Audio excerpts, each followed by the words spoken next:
Hello ನಮಸ್ಕಾರ, ನೀವು ನೋಡ್ತಾ ಇದ್ದೀರಾ ನ್ಯೂಸ್ ಫಸ್ಟ್. ನಾನು ರಕ್ಷತ್ ಶೆಟ್ಟಿ. ಈಗ ಹೆಡ್ಲೈನ್ಸ್. ಬೆಂಗಳೂರೊಂದರಲ್ಲೇ 71 ಕೊರೋನಾ ಕೇಸ್ಗಳು ದೃಢ. ಮಹದೇವಪುರ ವಲಯದಲ್ಲಿ ಅತಿ ಹೆಚ್ಚು 16 ಪ್ರಕರಣ ಪತ್ತೆ. ಬೆಂಗಳೂರು ದಕ್ಷಿಣದಲ್ಲಿ 14, ಪೂರ್ವ ವಲಯದಲ್ಲಿ 13, ಪಶ್ಚಿಮ ವಲಯದಲ್ಲಿ 10 ಕೇಸ್.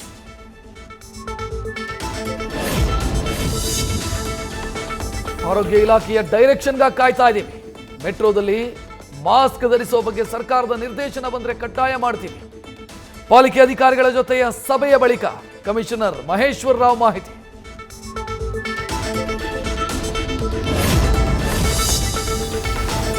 ಕೊರೋನಾ ಬಗ್ಗೆ ಭಯ ಬೇಡ, ಹಾಗಂತ ನಿರ್ಲಕ್ಷ್ಯವೂ ಬೇಡ.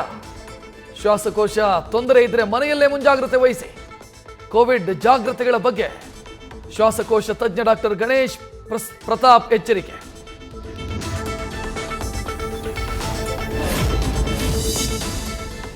ರಾಜ್ಯದ ವಿವಿಧ ಜಿಲ್ಲೆಗಳಲ್ಲಿ ವರುಣಾರ್ಭಟ. ಕರಾವಳಿಯಲ್ಲಿ ಉಕ್ಕಿ ಹರಿತಾ ಇರೋ ನದಿಗಳು. ತೀರ ಪ್ರದೇಶದಲ್ಲಿ ಆತಂಕ.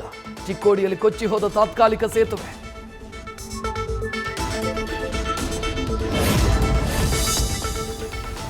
ಮಂಡ್ಯದಲ್ಲಿ ಪೊಲೀಸರು ಮಾಡಿದ ಎಡವಟ್ಟಿಗೆ 3 ವರ್ಷದ ಮಗು ಬಲಿ. ಹೆಣ್ಣು ಮಗು ಸಾಯ್ತಾ ಇದ್ರು. ಮಾನವೀಯತೆ ಮರೆತ ಪೊಲೀಸರು. ಟ್ರಾಫಿಕ್ ಪೊಲೀಸರ ನಿರ್ಲಕ್ಷ್ಯದಿಂದ ಆದ ಸಾವಿನ ಹೊಣೆ ಯಾರು? ನ್ಯೂಸ್ ಫಸ್ಟ್, ನಿರ್ಭೀತಿಯಿಂದ ನಿಮ್ಮ ಪರವಾಗಿ.